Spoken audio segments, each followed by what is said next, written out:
everybody, welcome to the Michael Finkley Show. I'm Michael Finkley. Today is Wednesday, August 5th, 2020. Y'all, this month is moving along. We're still waiting on nobody. Alright, so let's get with it. If you have not already, please subscribe to our YouTube channel, The Michael Finkley Show, and ring that bell for notification, and you will receive an email from us about new uploads on our channel. Now, y'all, my shirt. Remember my guest, Justin Brown, the comedian? Well, Justin, I got my shirt. Thank you. So and it's a really, really cool design too. Like if you try to lift it up a little bit, you know. It's like the Ninja Turtles, remember that? Yeah, coming out of the manhole. It was really, really, really cool. So again, thank you, Justin, for my shirt. And if you haven't already, please, listen to his podcast, okay? Listen to his podcast. They talk about new and old movies, okay? Input is needed. It's welcome, all right? So again, thank you for my shirt. I really appreciate it. Now, on today's show, we have former NFL player Marques Ogden with us, and he's going to talk about his life in the NFL and also things that he's been working on outside of the NFL, life after the NFL. Okay, so the show you don't want to miss. Alrighty, please stay tuned. We'll be right back. Next, we chat with former NFL player Marques Ogden. We'll be right back. On the next Michael Finkley Monday. Hey, Mr. School Counselor, what's going on, everyone? That's right, Mr. School Counselor himself, Nelson Sanchez, is with us as he talks about how he's preparing the next generation for college. Don't you dare miss the next Michael Finkley.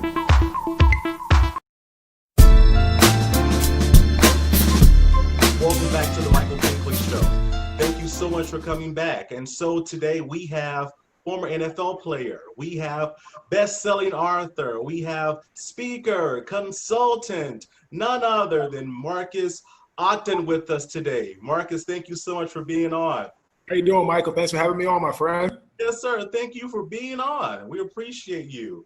Yes, sir. So, Marques, take us back to your childhood. You were raised by your father, correct?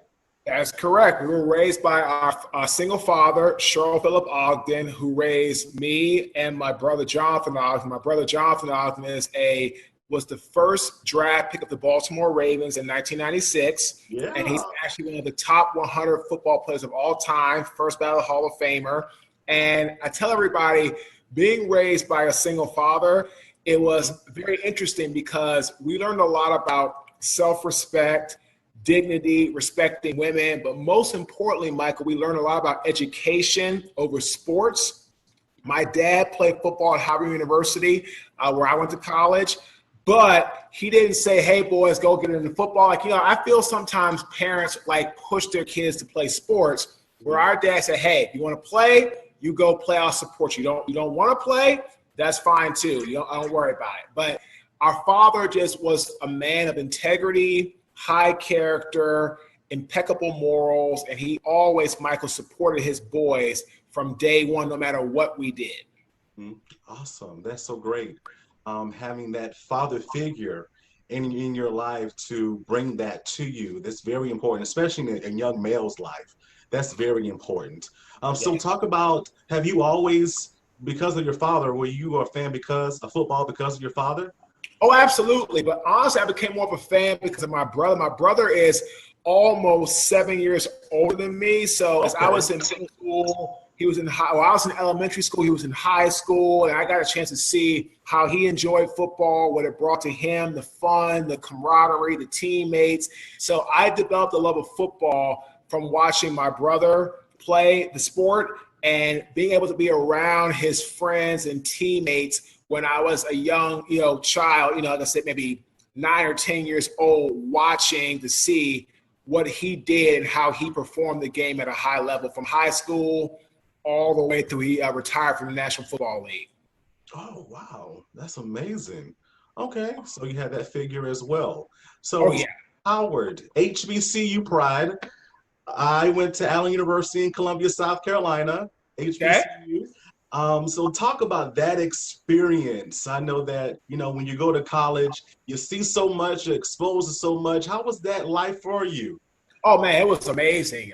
Being a full scholarship athlete to Howard, getting an offer, I redshirted as a freshman, 1998. I started as a redshirt freshman, 1999, until I graduated there in 2002. But for me, Howard taught me a lot about diversity, inclusion. It taught me a lot about how to respect different cultures. People that were there from like Jamaica, Papua New Guinea, from the mainland of Africa. I mean, we just had so many people come. Again, African-American, Caucasian, Hispanic, but the African-American diversity from different continents and different parts of the world really taught me a lot, Michael, about how to like really respect cultures and it gave me a great head start to life. So as I grew older and became an adult and became a man who took care of responsibilities and paid his mortgage and all this type of stuff, I learned a lot about these cultures at Howard, which helped me become more well-rounded as I got into life after college. Gotcha. And that's what college is supposed to do, right? It's not supposed to assist only with your educational aspect, but also with your social, spiritual, like the overall well-being. You're supposed to change in 4 years. Oh, absolutely. It's like you should evolve into a person that at least has some idea what you want to do in life. If things change and or you pivot, fine, but at least what you want to do is, like for me, I got to college, I was studying, I wanted to become a doctor. I was in biology, pre-med. I realized after my first year, Michael, that wasn't for me, and I shifted to business finance, which was for me. So again, college should be able to teach you a lot. It's like, I call that crossroads between, adolescenthood and adulthood. And if you can use those 4 or 5 years to perfect yourself, learn how to better yourself, and how to become more of a person who allows inclusion and different thought processes, you should leave college or your university better than you came in. Exactly. And I feel like if you haven't, you wasted your time and your money. That's just my thing. I agree. I agree 100%, man. Oh, wow. So, Marcus, I must ask this question, though. Every HBCU, they have them all, fraternities and sororities. Did you pledge? I did not. Football was so time-consuming, and it was a lot with workouts and training that, I had a few teammates that really found the time and the passion to do it, but I was just so much into trying to do internships during my collegiate time and football and making it a top priority in my life that I decided to not pledge. I have a lot of friends that did, but I didn't. I got you. There's still time, though. I'm just saying. All right. I'm just saying. The black and gold. I'm just saying. There's still time. Okay, I got you. I'm all with that. But your hard work really paid off. When did the NFL come knocking at your door?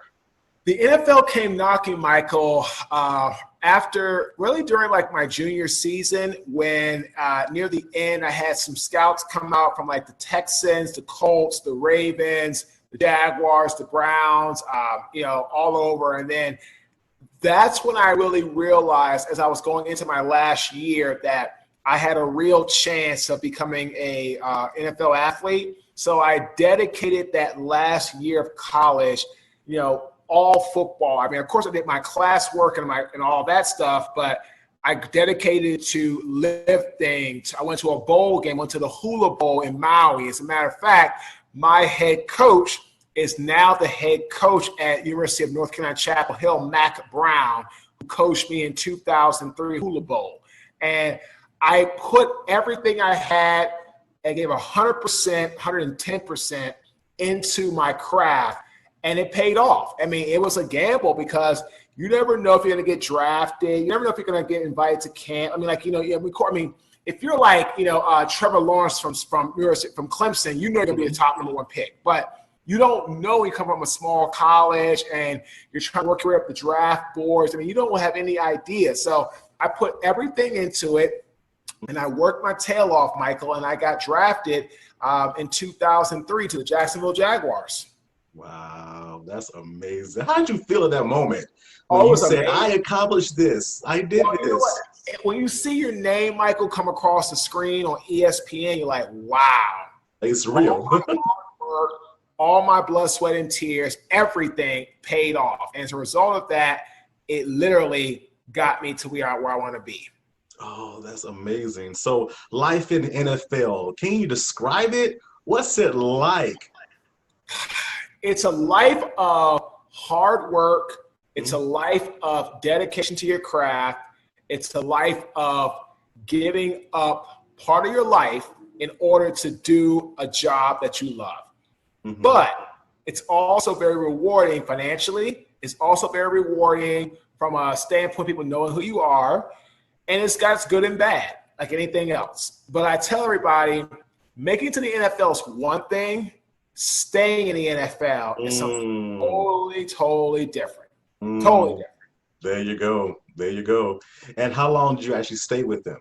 I was in the Jaguars for 2 years, and then I played in the National Football League as a total for almost 6 years. And Jaguars, Ravens, Bills, Titans, and it was nice. It was good, but it was just like I tell everybody, it's a ton of work. Yeah, definitely. And so life after the NFL, you had some highs and you had some lows. Talk about those high moments. So the high moments was after I took about 6 months to stop feeling sorry for myself and being an alcoholic and a pain popping individual and a individual that just felt sorry for himself all the time, I found a construction business. It was called Caden Premier Enterprises. It's the cross between my niece and my nephew's name. That's how I family with Caden.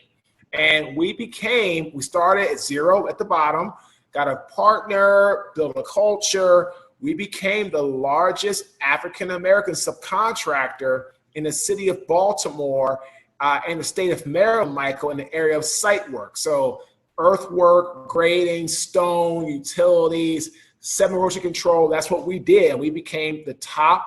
And, we had a ton of great clients that were non-minority.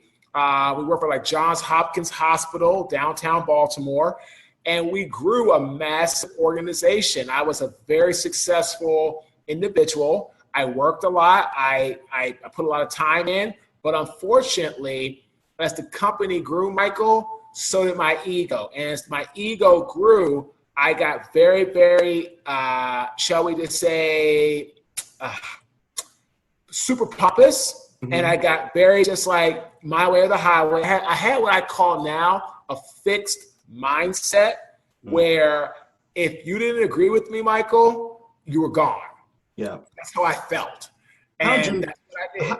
How did you know that your ego was bigger than life? When did you actually realize that point? I realized that after I lost my company and I filed a Chapter 7 bankruptcy in 2013, and I had my pivotal moment. I was working, so basically my ego grew to bigger than an Empire State Building. I ended up having a culture, Michael, of my employees doing the same thing. And what happened was I ended up becoming my own worst enemy. And then my best employees started to leave. So at the end of 2012, I spent about $2.5 to $3 million of my money and the company's money in less than 90 days. What? Did it? I spent it on a job trying to fix an issue where our job site would not dry. And I spent it on payroll, equipment, material. It was $100,000 every week, pretty much for 90 days. It's all the time. Hundreds. So basically looking at about, close to $1 million a month, give or take, every week.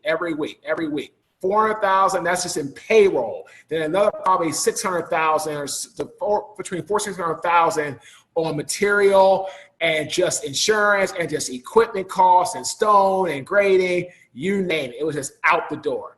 And what happened is the owner, the developer, and GC denied my change order. I went bankrupt. And so I moved from Baltimore in April 2012. I was a multimillionaire. April 2013, I moved to Raleigh. I have $400 to my name. Mhm. That's it.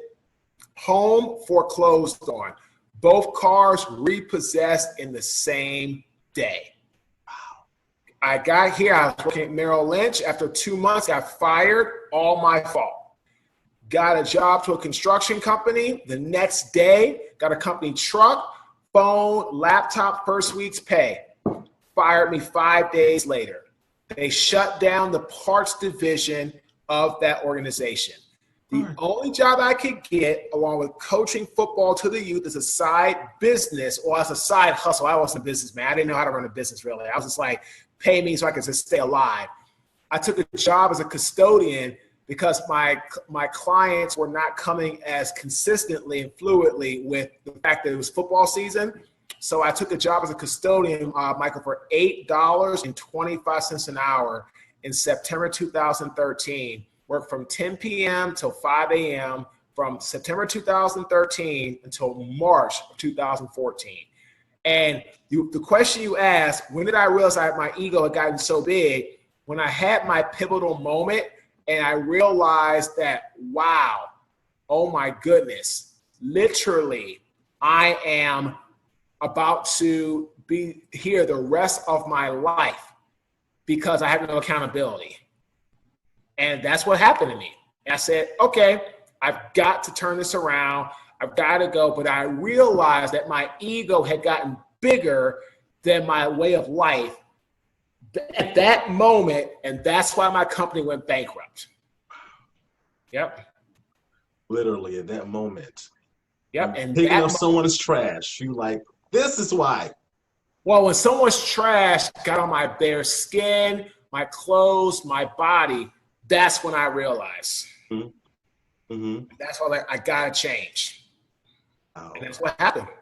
Wow. So I can imagine that at that moment when that light bulb went off, your thinking changed. Oh yeah, my thinking got to be that accountability and ownership has to be my number one priority and my number one foundation to succeed. If I don't take ownership of my life starting today, I will never, ever, ever reach where I want to go. And that's how it all came about. And that's how it started. Wow. I'm glad it started for you. So when did you see the fruits of your labor and begin to change that mindset and change that way of thinking? Well, to tell you the truth, Michael, I didn't get a paid speaking job for 2.5 years. 2.5 years, I didn't get a paid speaking job. And then as soon as I did, I realized that my life had been one of always wanting to help others, right? But I was more fixated on the dollar and not the person. Or I was fixated on the fiscal transaction, not the human being value that needed to add. And so that's when I started to change and I started to see fruits of my labor. It was really around 2018. And when I started to put people first and then my needs second. As a result of that, people met their needs. And then I started to, of course, meet my needs as an individual. But 2018 was really my wake-up year where I said, man, I've got to put people first before what I need or what I want out of life. Wow, that's amazing. And as you woke up, you wrote some awesome books. And when we come right back, we're going to talk about the success cycle. Right back. Coming up, we talk about the success cycle. We'll be right back. The Finkley Experience is an educational consulting firm that specializes in first-generation education. We assist parents and their students with the college process. We train school administrators, and we also partner with colleges and universities to assist with their first-generation population. To learn more about our consulting firm and to purchase our book and workbook, please visit our website at thefinkleyexperience.com.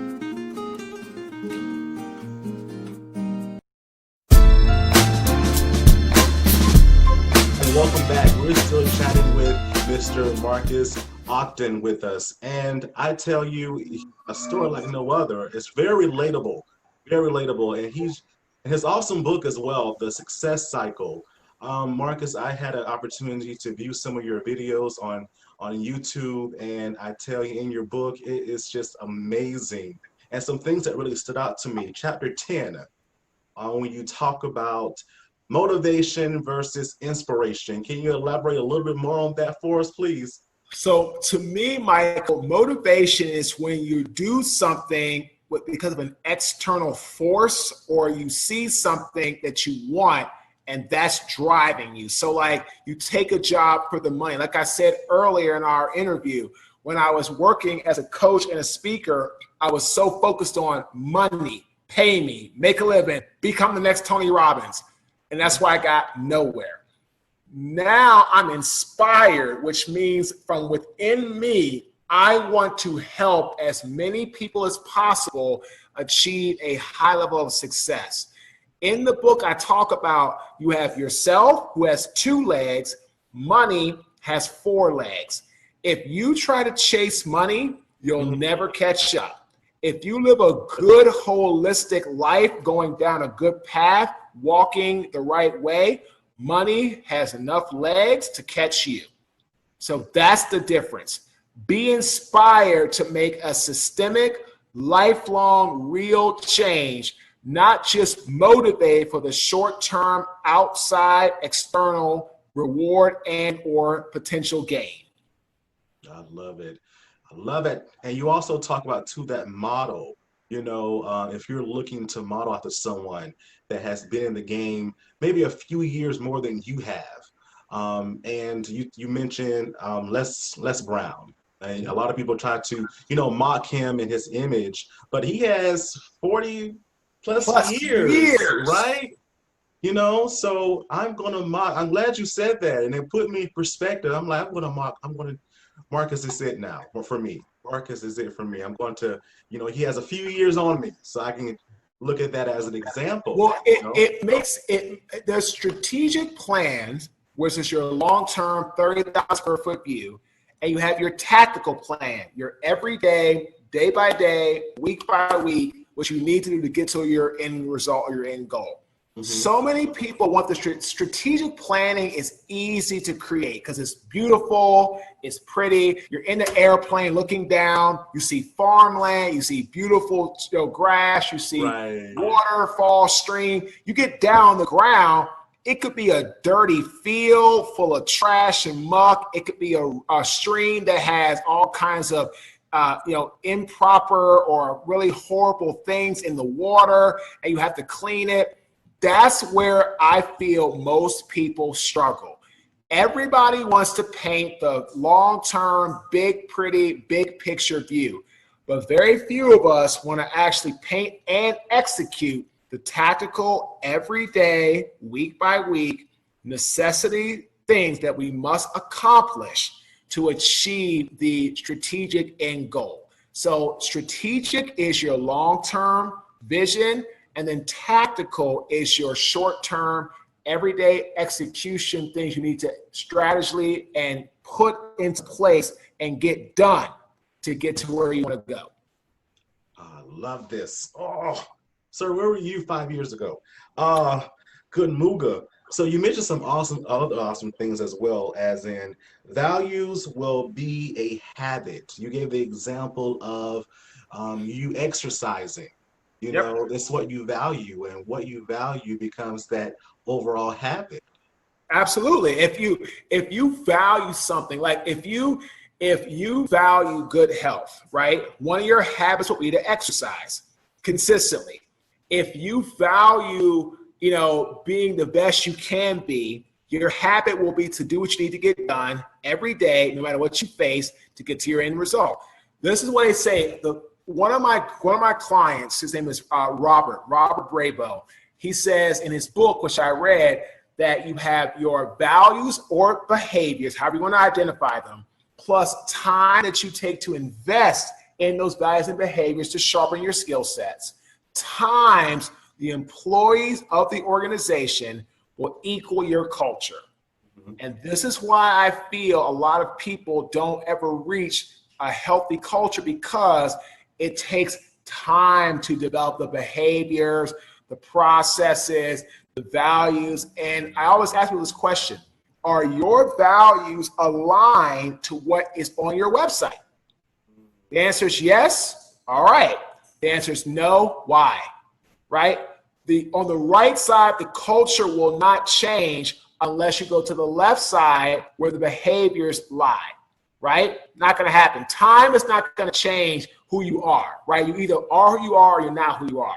But you have to evaluate the behaviors and or values. And if your culture is not a strong or healthy one, something's wrong with the behaviors values part of it. And you have to what? Make adjustments. Yeah, definitely.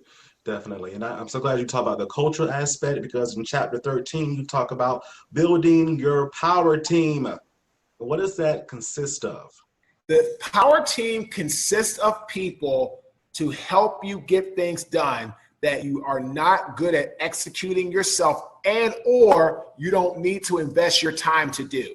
Mm-hmm. The human mind, Michael, was designed to do a lot of things. It was not designed to do everything. So if you cannot learn how to delegate tasks, which is a huge part of operational excellence, delegating tasks to the correct team members, you will not succeed. So take me. I'm a good speaker. I can do virtual webinars. I can do presentations. I can coach people. I can do group coaching. I can do consulting. I'm not good at website. I'm not good at content creation. I am horrible at videography work or photo taking. I'm not good at how to trademark our company different slogans or patterns to what? Allow us to make it a product that's part of what? Our marketing, or part of our, part of our selling, right? We don't have that. So I'm not good at those things. What do? Bring people in that execute and or are good at those items. So that's building a power team. It's surrounding yourself with the right team members to execute the things that you are weak at, so the brand has a chance to flourish and thrive no matter what environment you might be in. Oh, I love this. I love this. And there was a lot more things I had on my list, but I can't go over them all right now.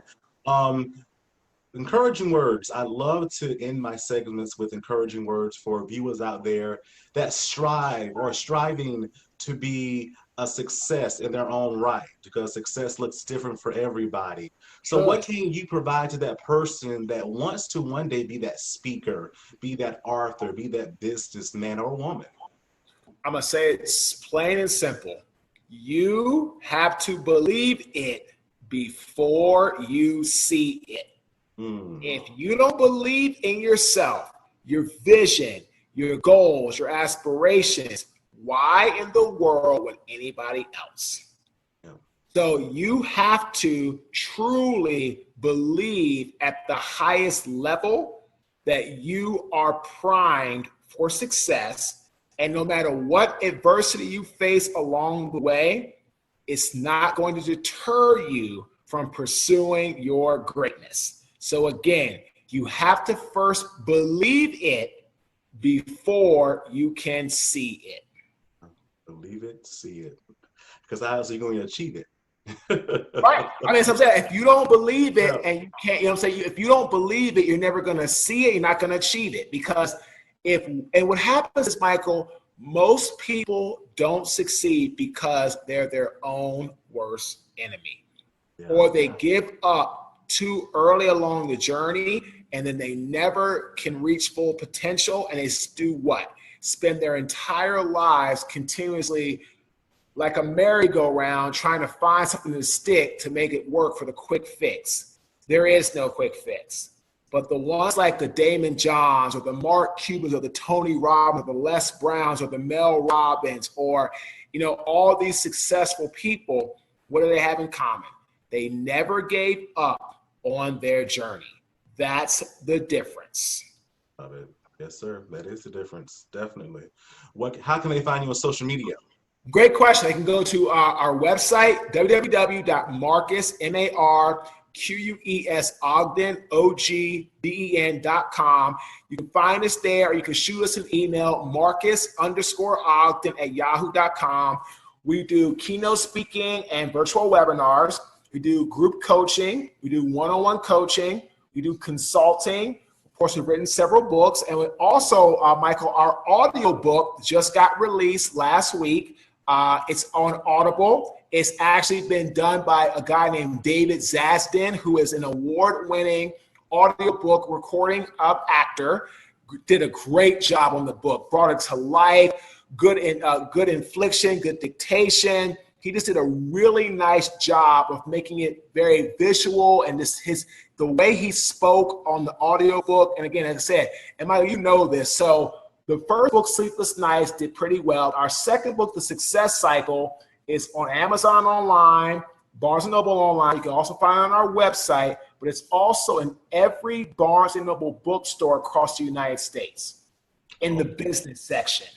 You know how hard that is to get that achieved. And then now Audible, which is owned by Amazon, picked it up and made it an audiobook. So you know how hard that's got to be. So you can go on audio, you can go there now. It's on. If you go to Audible, type in The Success Cycle, bam, it's right there. But also what we're doing, Michael, is we're going to be launching in 2021 a subscription model approach. We're going to have content that's going to come out on our platform. It's going to be all on our website. You have two options. Per month, it's either $9.95 to have access to up to 13 videos per month.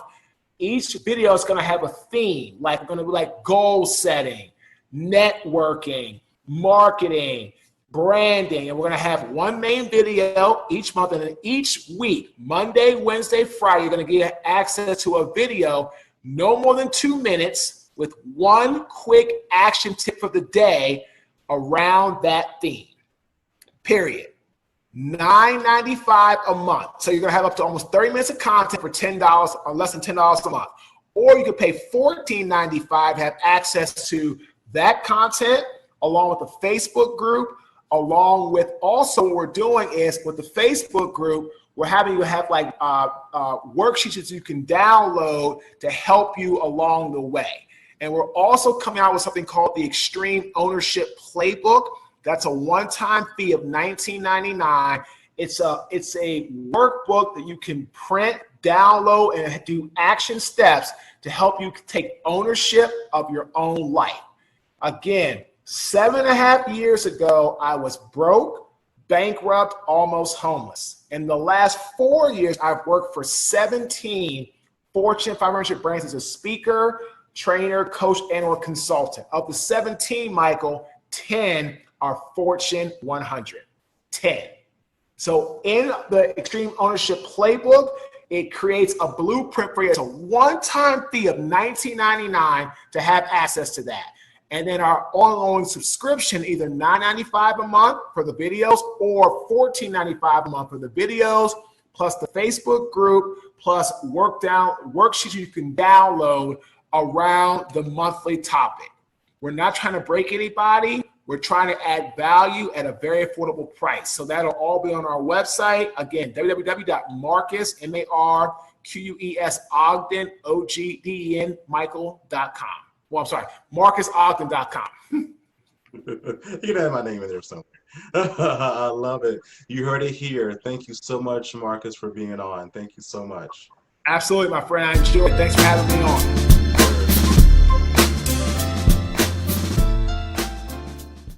On the next Michael Finkley, Monday. Hey, Mr. School Counselor, what's going on, everyone? That's right, Mr. School Counselor himself, Nelson Sanchez, is with us as he talks about how he's preparing the next generation for college. Don't you dare miss the next Michael Finkley.